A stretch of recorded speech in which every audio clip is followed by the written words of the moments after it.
everybody, this is Dan. Welcome to that RC channel, NC here.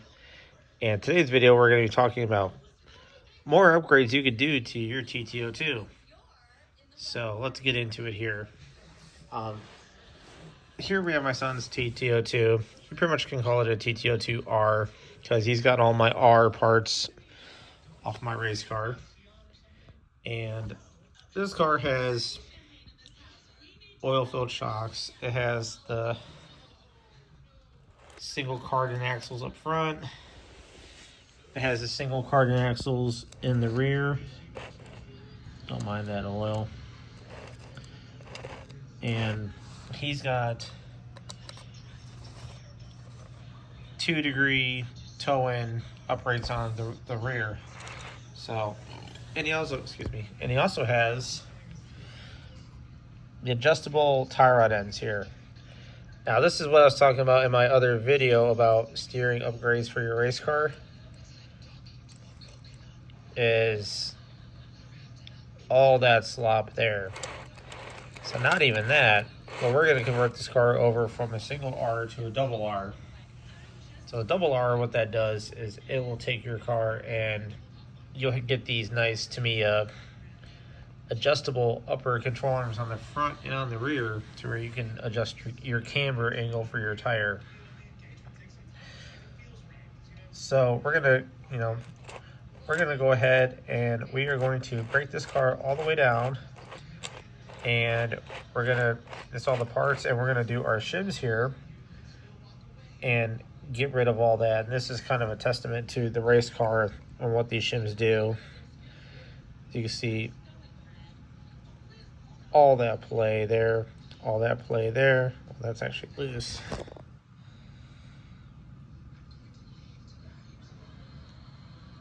This is what we're trying to eliminate. So the purpose with my son's car is we're trying to see how fast we can go on the stock motor, on the stock torque tune. You know, he's going to be 9. He doesn't need all that speed of the Spectrum. And I had it in here earlier because I was kind of doing some bashing out in the gravel, and it would have made a pretty awesome vivid video just to fling dirt around and everything. But, well, this happened. And of course something happens when I don't have the camera going, so stay tuned. Hey everybody, so I'm back, and we got our first batch of parts that have arrived today, and I tried overnight shipping and it actually got here overnight, so I'm pretty happy about that. So these are part number 54752. This is the Tamiya steering linkage update parts for the TT02. These come with the servo horn, the bridge, the arms, adjustable ends, your springs for your servo saver, all your little fittings, the whole kit and caboodle. I think I paid $40 for this off of Amazon, which is a steal because I know this bridge plate itself on my race car, I paid $20 by itself for that thing. Servo horn at my nearest hobby shop that carries Tamiya parts, which is Legacy Hobby. Check them out. I know that servo saver is usually $20, and this right here is like 40. So this is like $80 worth of parts for half price, and I got it for free, not free, but I got it for overnight shipping. So definitely a steal. Check them out on Amazon. I forget who I got it from, but they're out there. So what I do on this is the old one here, real quick, just kind of show you the issues that you would have. This screw here only goes down. Of course, it's gonna fall out. You're only getting, focus, that much threaded contact inside that plastic. This is the old leakage there. So you can see where the inherent issues are. So what I like to do is I like to get some Allen head 3mm bolts, and I like to screw them through the bottom there, if you can see that. And then what's going to happen is there's going to be some little blue posts like on my race car that are going to thread onto this. So I like to go all the way through, clamp down on that, and throw some Loctite on there, so that way those posts can't ever back out. In theory, you should never have to take those posts off unless you're doing a chassis change, which in that case, then you should still be able to get them off. It'll be all right. I've seen a post on my race car where it's backed off a little bit, but not really enough to really cause any headaches. You want to get those posts pretty darn well even with one another, because if you don't, you know, you're gonna have some weird bearing wear issues, and it's not gonna set even, and it's just a bad day. So next up we got is we're gonna get our shims to shim the arms like we did on my race car, and then we should be getting our adjustable upper control arms. So we'll be back in a little bit. Okay guys, so we're back. It's the next day and these little guys came in here. So I'm kind of at a loss. I wanted to show installing these, but I got something else planned and I'm not really gonna install these on camera, because last night I was looking at the car and cleaning some stuff here, and I made kind of a not so good discovery, and it's probably 100% my fault. But see, I got the car back apart, and we have a very, very, very cracked frame. So, I got something planned for this car. I think you guys are all gonna like it. But in order to see what we're gonna do here, you guys are just gonna have to subscribe and stay tuned and find out.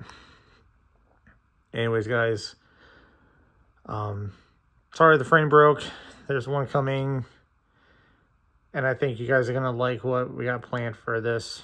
But like, share, subscribe, and I'll catch you on the next video. Okay guys, so we're back and we got the Subaru body on the car here. We got our steering linkage installed, but we haven't really, we don't have the upper arms yet for the camber, but it's wet outside, and I did say that we were going to keep the stock torque tuned motor in, but the Spectrum was sitting there on the shelf looking all lonely, so I went ahead and I installed it. So the part's supposed to be coming in tomorrow. By the time this video comes out, it should be Tuesday, but this is Sunday night and it rained, and I will say that the car handles a lot better now. And so let's do a little drifting, shall we? And I'm not much of a drifter. I'm just, trying to do this one-handed here. Ooh, almost.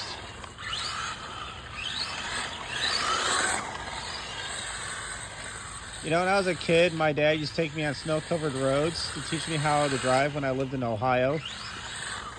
Yes, that NC channel NC is actually from Ohio. Cleveland area, actually.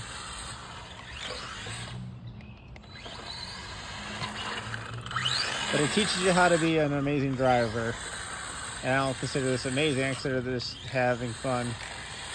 I will say I have crashed in the snow, but I had never really hit another car in the snow, or have I hit a telephone pole. So, believe it or not, I've actually crashed into somebody on dry land. Whoop, and there I go, talk about not crashing, and I crash. But the car seems very, very stable. Of course, another car coming behind me. Yeah, the car seems very, very stable. I can adjust it and I like it. And it doesn't seem darty. Like, it doesn't want to go one way or the other. It's very neutral. Like, I can sit here and it's almost like my box stock race car. Actually, it's better than my box stock race car. And I can just do this here and it's straight. Now, obviously, it's gonna want to kind of do its thing because it's in reverse, but I can sit here like this right here and it's straight, see? Darn near back to the same spot that it was when it left. So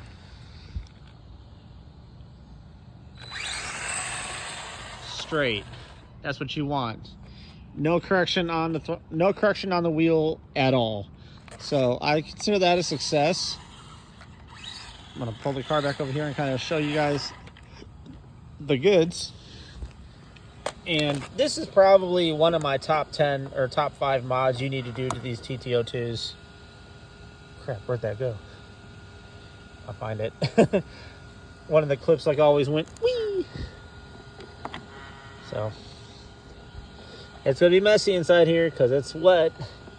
Full disclosure. So not that bad. Yeah, this is pretty much stock setup here. You know, this came off Amazon. Like I said, it came with the servo horn, it came with the bridge, it came with the arms, it came with the adjustable linkage all the way around. And what I do on mine is I like to run the bolts through the bottom there and come up with there. So that way it is 100% locked down to the frame. And I do have these arms shimmed as well, and I do have the bushings on the or the O-rings on the actual ball joints, but very little deflection, which is what you want on your car. That's gonna make the car ride straight and true. And you know, we're not trying to go for dead nuts solid here. We're trying to just minimize deflection and flex as much as we can without using aluminum stuff. I don't like using aluminum arms because you have no impact absorption if you hit something.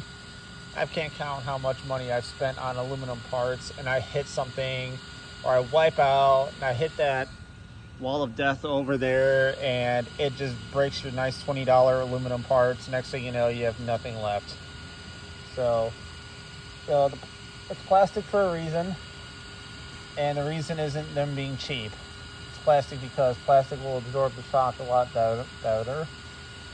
This car is going to get the metal spherical low friction ball inserts because this car will not get raced unless my son is here, then which I would just put the stock stuff back on it and it'll be fine.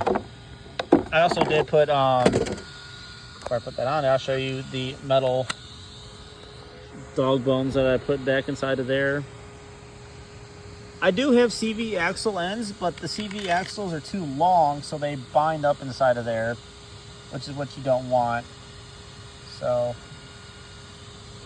these are the TT02 Type R stock metal dog bones, and they work good for the rear. You can still throw them out if you're on the front, but you know, on the front here we have the actual CVD axles. So, but you got the Spectrum motor and ESC inside of there. And anyways, throw the body back on here. And the next thing that's going to come probably tomorrow, which is Monday, is going to be the arms.